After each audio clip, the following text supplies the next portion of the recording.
तो second course जो है हमारा इसमें ये है कंप्यूटेशनल फिज़िक्स का। ठीक है, तो इसके अंदर भी जो कंप्यूटेशनल फिज़िक्स है इसमें भी बहुत सारी किताबें हैं जो आपके कोर्स आउटलाइन में दी हुई हैं। ठीक है, तो वो सारी की सारी हमें कुछ ना कुछ जो है उनको फॉलो जो है वो करना पड़ेगा। लेकिन इसमें सबसे पहली ये चीज़ होती है कि आपने कोई कंप्यूटिंग लैंग्वेज जो होती है उसको सीखना होता है। आप कंप्यूटिंग लैंग्वेज या कोई कंप्यूटिंग सॉफ्टवेयर जो होता है वो सीखना होता है। आप कंप्यूटिंग लैंग्वेज में C++ है, C है, पाइथन है, ठीक है, और सॉफ्टवेयर जो हैं उनके अंदर जो आजकल ज़्यादा यूज़ होता है वो मैथमेटिक है, मैटलैब है। तो हमारा जो ज़्यादा फोकस होगा वो एक तो होगा C++ के ऊपर, ठीक है, और फिर इसी के अंदर ही जो है वो पोर्शन आता है इसका न्यूमेरिकल एनालिसिस का। आपको न्यूमेरिकल एनालिसिस के ज़रिए जो इंटीग्रेशन है, डिफरेंशिएशन है और जो डिफरेंशियल इक्वेशंस होती हैं वो हमने लर्न करनी होती हैं कि हम उनको न्यूमेरिकली, एक तो एनालिटिकल मेथड होता है ना सॉल्व करने का, न्यूमेरिकली हम उनको किस तरह सॉल्व कर सकते हैं इटरेशंस करके। ठीक है, तो इसके बेसिक जो हैं वो हमारे पास 3 पार्ट जो हैं वो बनेंगे। ठीक है, पहला पार्ट जो है इसका वो होगा इंट्रोडक्शन टू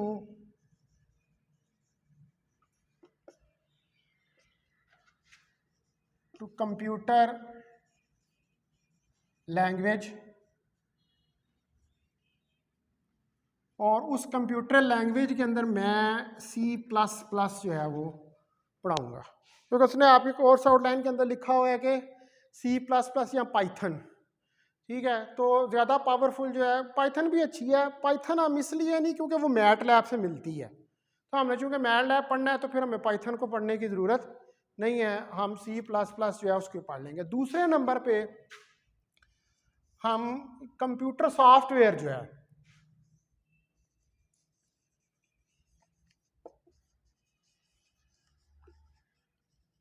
इसमें हम स्टडी करेंगे मैटलैब को। ठीक है, और तीसरे नंबर पर हम स्टडी करेंगे न्यूमेरिकल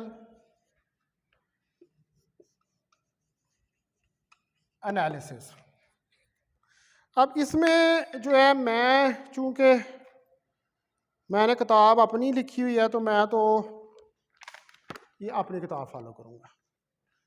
ठीक है, इसके अंदर आपको ये तीनों पोर्शंस जो हैं वो मिल जाएंगे, ये जो मैंने लिखे। एक चौथा पोर्शन और भी है इसका, ठीक है, जिसको हम कहेंगे फोर्थ जो है वो होगा सिमुलेशन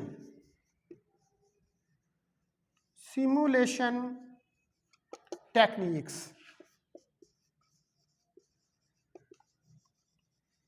कि हम किस तरह सिमुलेशन कर सकते हैं। आप सिमुलेशन भी आप मैटलैब में भी कर सकते हैं, आप C++ में भी कर सकते हैं, और आप जो है इसको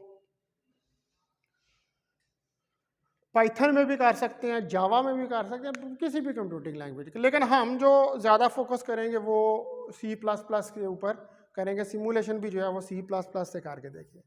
अच्छा, अब यहाँ पर करना क्या होता है कि ये चारों चीज़ें जो हैं इनका ताल्लुक कंप्यूटिंग से है। हमने ये कंप्यूटिंग टेक्निक्स जो हैं उनको सीखना है किसके लिए? फिजिक्स के लिए। अब क्या होगा कि हम इनिशियली जो है हम इनको सीखेंगे, आप में से किसी ने ICS किया हुआ है? आपने किया हुआ है। तो आप लोगों ने जो है वो तो इन्होंने ये इंट्रोडक्शन तो इसका पढ़ा होगा, ये C++ वगैरह जो है ना थोड़ी बहुत आप, लेकिन यहाँ पर हम ज़रा एडवांस लेवल के ऊपर जो है वो चले जाएंगे इसके। ठीक है, इधर हम जो है पहले तो मैं आपको कुछ इंट्रोडक्टरी प्रोग्राम्स बताऊंगा जो C++ में किस तरह लिखे जाते हैं, फिर हम उनको डिफरेंट प्रॉब्लम जो हैं जैसे प्रोजेक्टाइल मोशन है उसके लिए प्रोग्राम लिखेंगे C++ में, मैटलैब में। फिर जैसे हमारे पास कैपलर्स के प्रॉब्लम्स हैं, विस्कस फोर्स के प्रॉब्लम्स हैं, वो हम डिफरेंट इस तरह के प्रोग्राम वो जिनको आप हाथ से कैलकुलेट करते हैं उनको हम जो है वो क्या करेंगे, वो राइट डाउन करेंगे C++ और मैटलैब के अंदर। ठीक है, अब इसके अंदर आपको एक काम तो करना पड़ेगा कि जो मोबाइल तो नहीं चलेगा इसके अंदर, इसके अंदर आपको ज़रूरत पड़ेगी लैपटॉप की। उस लैपटॉप के अंदर एक तो जो है वो आपने इंस्टॉल करना है C++ का सॉफ्टवेयर जिसको कहते हैं CDEV। ये मैं लिख देता हूँ, CDEV सॉफ्टवेयर होता है ये। अगर आपसे ना खुद से इंस्टॉल हो, वैसे तो ऑनलाइन अवेलेबल है, इंटरनेट से डाउनलोड हो जाता है, ना इंस्टॉल हो तो इधर कंप्यूटर लैब से इरफान साहब या वासिफ साहब जो हैं वो किसी से आप अपने लैपटॉप में उसको इंस्टॉल करवा सकते हैं।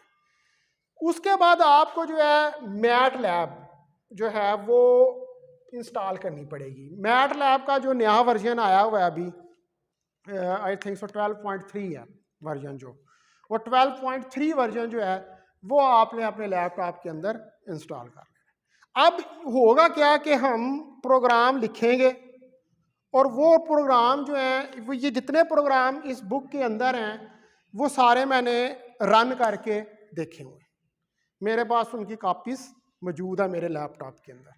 ठीक है, तो आपने क्या करना है कि जो आप प्रोग्राम लिखेंगे उस प्रोग्राम को जाकर आप कंप्यूटर के ऊपर रन करके देखेंगे उस प्रोग्राम को। वो क्या होता है कि हम जब भी प्रोग्राम लिखते हैं तो उसमें कामे की गलती हो जाए, हैश की गलती हो, कुछ हो जाए, वो प्रोग्राम रन नहीं होता। वो आपने सारा उसको उसके मुताबिक लिखना है जिस तरह आपको लिखवाया जाएगा। ठीक है, मेन चीज़ प्रोग्राम में ये होती है कि आपको अब C++ लैंग्वेज है ना उसके कुछ हेडर्स होते हैं। ठीक है, वो हेडर्स तो आपने तकरीबन हर प्रोग्राम के अंदर वो लगाने होते हैं। उसके बाद मेन चीज़ जो होती है वो होती है एल्गोरिदम। आपने जो भी प्रोग्राम होता है उसका एल्गोरिदम डिज़ाइन करना होता है। ऊपर आप हेडर्स दे देते हैं, नीचे एल्गोरिदम होते हैं और एंड के ऊपर आके आप रन की कमांड जो है वो दे देते हैं, तो वो रन हो जाता है आपका प्रोग्राम। तो अब हमारा मेन फोकस जो है वो बहुत ज़्यादा प्रोग्राम लिखने पे होगा। ठीक है, ज़्यादा से ज़्यादा, जितने ज़्यादा प्रोग्राम, और अब आप ये कहें जी कि ये हमने किताब पढ़ी थी इसमें से तो प्रोग्राम ही नहीं आया, ये तो फ्लॉप हो गई है बिल्कुल, इस किताब का तो कोई फ़ायदा ही नहीं। ऐसे नहीं होता, वो प्रोग्राम कहीं से भी दे सकता है। उसने 6 किताबें वहाँ पे लिखी हुई हैं। ठीक है, पेपर जो है मेन चीज़ ये है कि you should know the technique how to write the program. मेरा काम यहाँ पर यह है कि आप लोगों को ये सिखाना, आपके अंदर ये स्किल डेवलप करनी कि आप किस तरह कंप्यूटेशनल प्रोग्राम लिख सकते हैं। और कोई भी स्किल तब ही डेवलप होती है जब उसकी प्रैक्टिस की जाती है। जितने ज़्यादा प्रोग्राम लिखेंगे, जितनी प्रैक्टिस, इस बुक के अंदर कम से कम भी 200-250 प्रोग्राम जो है वो लिखा हुआ है। ठीक है, और वो सारे प्रोग्राम जो है वो हमने 1 बाय 1 करके देखने हैं, फिर उन्हीं को आपने लैपटॉप के ऊपर रन कर कर भी उन प्रोग्रामों को आपने देखना है, ताकि आपका डेवलप हो कि किस तरह जो है हम, यही आपका जो स्किल यहाँ पर डेवलप होगा। ठीक है, ये आगे जाके आप रिसर्च में इसको यूज़ करेंगे। ठीक है, आप लोग वहाँ पे जब रिसर्च में जाएंगे तो you can write the programme your research problem in C++ और यू कैन राइट इन, आप कह सकते हैं कि मैटलैब के अंदर या मैथमेटिका। मैं थोड़ा सा आपको मैथमेटिका के बारे में भी बताऊं। मैं बेसिकली खुद जो मेनली सॉफ्टवेयर 2 ये यूज़ करता हूं, एक C++ को करता हूं और एक मैथमेटिका का करता हूं। ठीक है, मैटलैब को करता हूं सिर्फ ग्राफ प्लाट करने के लिए, क्योंकि मैटलैब जो बड़े ज़बरदस्त ग्राफ जो हैं उससे प्लाट होता है। तो ये आपने ये टेक्निक्स जो हैं वो इनको इस कोर्स के अंदर सीखना है और डेवलप करना है। ये आपको मैं कह लूँ कि आपकी रिसर्च का एक कोर कोर्स है। अब कोई भी दुनिया के अंदर हाथ से काम नहीं करता। वो ज़माने ख़त्म हो गए जब लोग लेके बैठे होते पेन लेके तो वो कैलकुलेशन कर रहे होते, नहीं। अब लोग जो है वो काम करते हैं कंप्यूटर के ऊपर। लेकिन कंप्यूटर के ऊपर भी स्टेप्स करने के लिए आपको पहले ये पता होना ज़रूरी है कि वो एनालिटिकल स्टेप्स जो हैं वो किस तरह हुए हैं। ठीक है, तो ये सारे प्रोग्राम जो है ये फिर मैं वन बाय वन इनके जो है न्यूमेरिकल एनालिसिस में फिर डिफरेंट टेक्निक्स आ जाती हैं, जैसे न्यूटन रॉप्सन मेथड है, ये पहले आपने नाम सुने हो, इंटरपोलेशन है। ठीक है, फिर डिफरेंशियल को इक्वेशंस को सॉल्व करने के तरीके हैं जिनके अंदर आ जाता है रंगे कत्ता मेथड आ जाता है। ठीक है, गाजियन मेथड आ जाता है और बहुत सारे मेथड्स हैं जिनके ज़रिए आप डिफरेंशियल इक्वेशंस जो हैं उनको सॉल्व कर सकते हैं। तो ये सारी चीज़ें हमने वन बाय वन करके इस कोर्स के अंदर सीखनी है। और ये बात याद रखें कि ये कोर्स आपको बड़ा ध्यान से पढ़ना पड़ेगा क्योंकि this is for your research. आगे ये रिसर्च ओरिएंटेड कोर्स है, यही सारी चीज़ें जो हैं वो आगे जाके आपकी फ्यूचर लाइफ के अंदर इन्होंने इस्तेमाल हो। ठीक होगी बात। तो अब पहले नंबर पे जो है जो कंप्यूटेशनल फिजिक्स में है, इसके अंदर पहले नंबर पे जो चीज़ आती है वो आती है प्रॉब्लम सॉल्विंग। जाहिर बात है कोई प्रॉब्लम होगा तो आप उसको सॉल्व करेंगे ना पहले नंबर पे।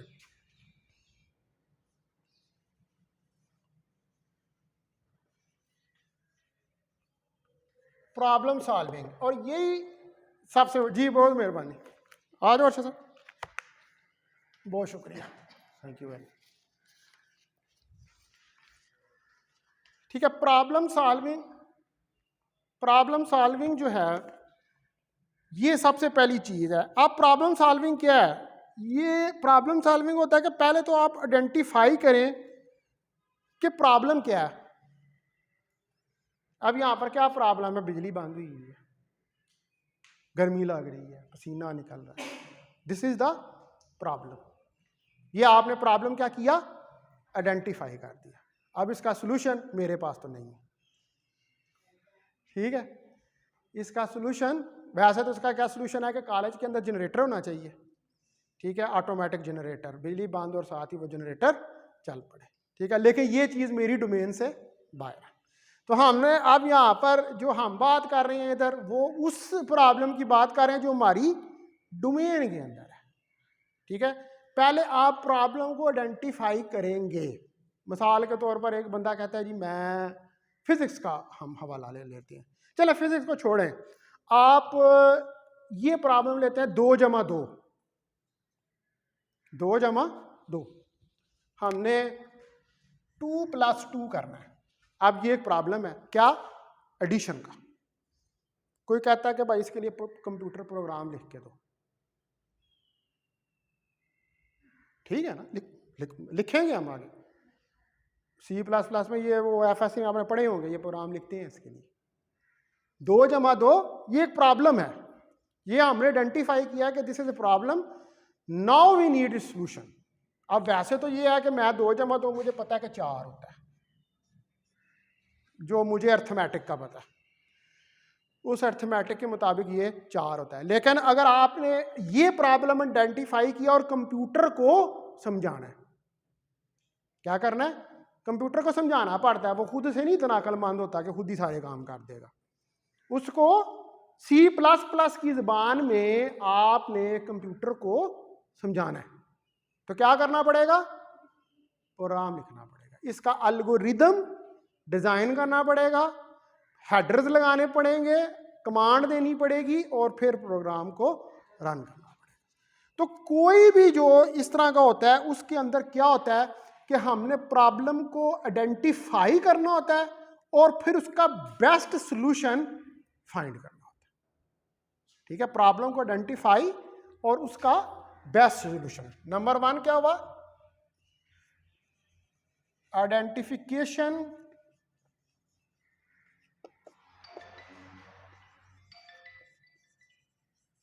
Of problem. ठीक है, पहले नंबर पर आइडेंटिफिकेशन ऑफ प्रॉब्लम, और नंबर 2 पर उसका बेस्ट सॉल्यूशन।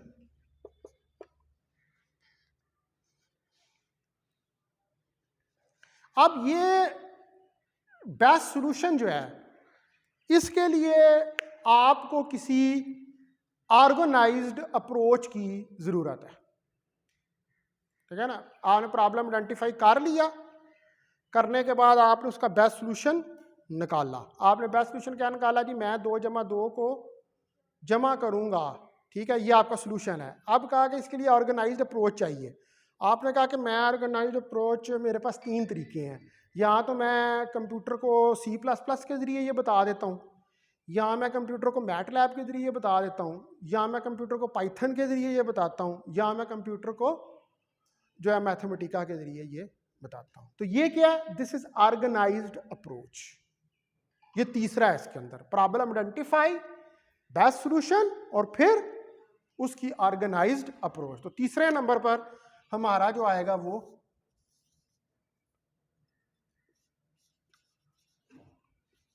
ऑर्गेनाइज्ड अप्रोच होगी।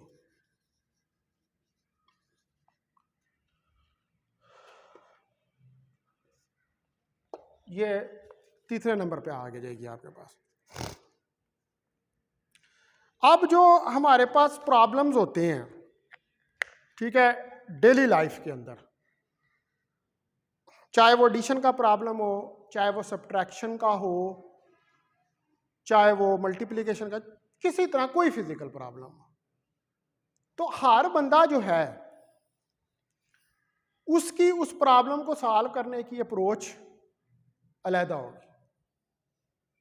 ठीक है, मसलन कोई प्रॉब्लम आपके सामने आता है, आप दानिश किसी और तरीके से करेगा, वो नीक ज़बानी किसी और तरीके से करेगा, आप सब लोग जो है उनको डिफरेंट, उसकी और अप्रोच होगी, उसकी और अप्रोच होगी, आप लोगों की और अप्रोच होगी, जिससे आप उसको हर एक जो है वो अपना बेस्ट सोल्यूशन निकालेगा उसको सॉल्व करने के लिए। लेकिन जब आप कंप्यूटर डोमेन के अंदर आएंगे तो कंप्यूटर डोमेन के अंदर आपके ऊपर कुछ रिस्ट्रिक्शंस हैं।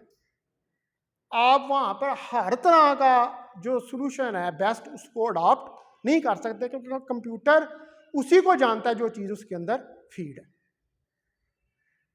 समझ रहे हैं बात, वो उसी चीज़ को जानता है जो उसमें फीड है। यानी कि उसमें C++ को फीड करोगे तो उसको जानेगा, मैथमेटिका को करोगे उसको जानेगा, मैटलैब को करोगे उसको जानेगा, पाइथन को करोगे तो उसको जानेगा।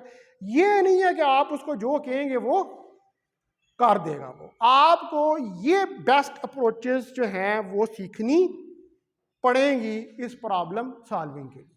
अब प्रॉब्लम तो बहुत सारे हैं, लेकिन वो सारे जो प्रॉब्लम्स हैं you have to understand them.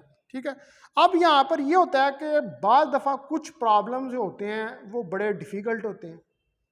ठीक है, अब सारे प्रॉब्लम तो नहीं आसान होते। अब ये बड़ा देखें, लाइट बंद है, ये बड़ा गंभीर मसला है। कहाँ से हम लाइट लेके आए, जनरेटर लगाएं, उसमें पेट्रोल डालें, इतने पैसे लगेंगे, ये क्या है, ये बड़ा मुश्किल प्रॉब्लम। तो इसका सलूशन भी मुश्किल है। ठीक है, तो अब डिफरेंट नेचर्स के प्रॉब्लम होते हैं और उनका सलूशन भी बहुत मुश्किल होता है। लेकिन अब वो डिफिकल्ट प्रॉब्लम जो है उसको आप डिफरेंट मेथड्स और डिफरेंट अप्रोचेस के जरिए सॉल्व कर सकते हैं। ठीक है, जो डिफिकल्ट प्रॉब्लम है, द डिफिकल्ट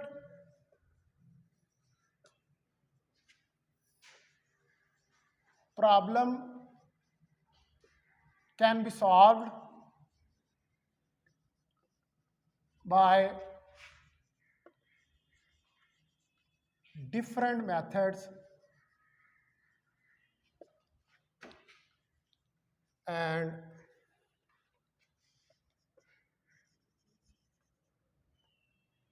approaches। इसको आप डिफरेंट मेथड्स और डिफरेंट अप्रोचेस के जरिए सॉल्व कर सकते हैं। अब यहाँ पर हमारे पास जो डिफरेंट सॉल्यूशंस होते हैं, उन सॉल्यूशंस के अंदर कुछ बेस्ट सॉल्यूशन का मतलब ये होता है कि आप ऐसा सॉल्यूशन फाइंड करें कि एक तो जो आसान हो, तेजी से काम करता हो और जल्दी रिजल्ट्स दे दे। तो this is the best solution. अब किसी काम को करने के ऐसे तरीके भी हो सकते हैं कि जो ज़्यादा एक्सपेंसिव हो, ज़्यादा टाइम लेते हो और जल्दी रिजल्ट ना देते हो। तो जो एक अच्छा प्रोग्रामर है उसका ये काम है कि वो ऐसा प्रोग्राम लिखे या इस तरह डिज़ाइन करे कि वो तेज़ी से काम करे प्रोग्राम और कम वक्त में आपको उसका सलूशन जो है वो मिल जाए। तो ये एक अच्छे प्रोग्रामर की निशानी होती है कि वो इस तरह का प्रोग्राम जो है वो डिज़ाइन करता है। अब डिफरेंट टेक्निक्स होती हैं, डिफरेंट टूल्स होते हैं जिनको हम यूज़ करते हैं प्रॉब्लम सॉल्विंग के लिए कंप्यूटर्स के अंदर, जिसके अंदर जो है वो मुश्किल तरीन प्रोग्राम्स जो हैं उनको भी सॉल्व किया जाता है। ठीक है, अब मुश्किल तरीन प्रोग्राम्स के अंदर ये होता है कि बाद दफ़ा आपके पास कोई ऐसा प्रॉब्लम होता है या उस प्रॉब्लम की डायमेंशंस इस तरह की होती हैं कि वो हर कंप्यूटर जो होता है उसकी ये कैपेसिटी नहीं होती कि वो उसको रन कर सके। हम कहते हैं ना जी कि ये प्रोग्राम चलाया था, कंप्यूटर बहुत टाइम ले रहा है, ये रन नहीं कर रहा है इसको, तो क्या करें जी, अपना कंप्यूटर अपग्रेड करवाएं, उसका प्रोसेसर तेज़ करें, उसमें एसएसडी लगवाएं, सॉलिड स्टेट हार्ड डिस्क लगवाएं उसके अंदर। ठीक है, उसका जो रैम है वो इंक्रीज़ करें ताकि वो तेज़ी से काम करे। अब बाद ये जो बड़े बड़े इंस्टीट्यूट होते हैं वहाँ पर सुपर कंप्यूटर्स लगे होते हैं। वो सुपर कंप्यूटर्स क्या होते हैं कि वो बड़े बड़े जो डेटाज होते हैं उनकी इतनी कैपेसिटी होती है, यानी कि उनके इतने बड़े प्रोसेसर होते हैं, उनकी रैम्स होती हैं कि वो उस कैपेसिटी के साथ उन प्रॉब्लम्स को सॉल्व कर लेते हैं।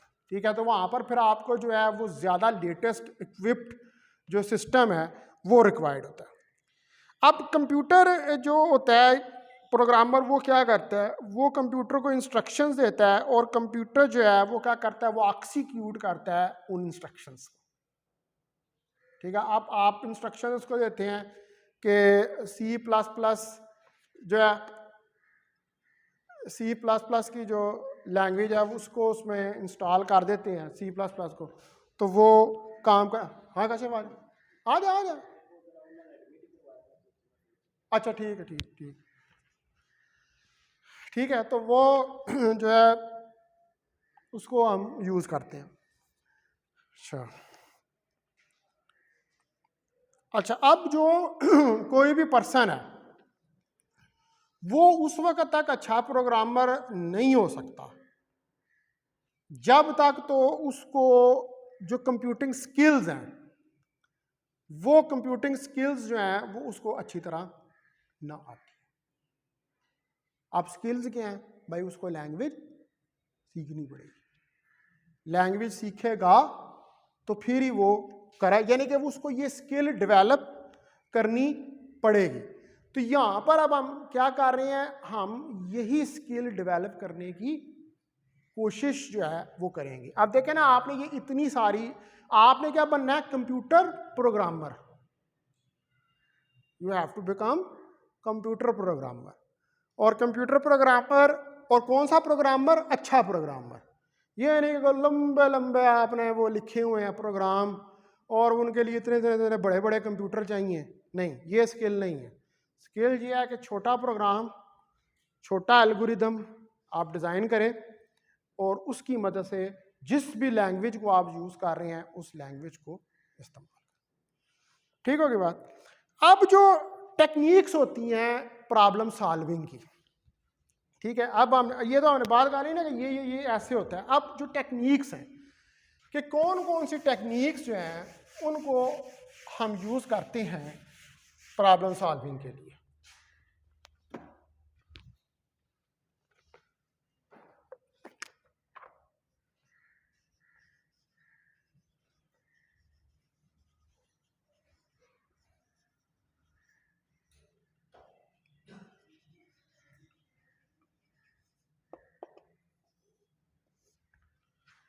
तो जो टेक्निक्स हैं प्रॉब्लम सॉल्विंग में, इस पे नंबर 1 पे आपको क्या करना पड़ता है, प्रोग्राम लिखना पड़ता है। उसके अंदर फिर आपके पास एल्गोरिदम आ जाता है,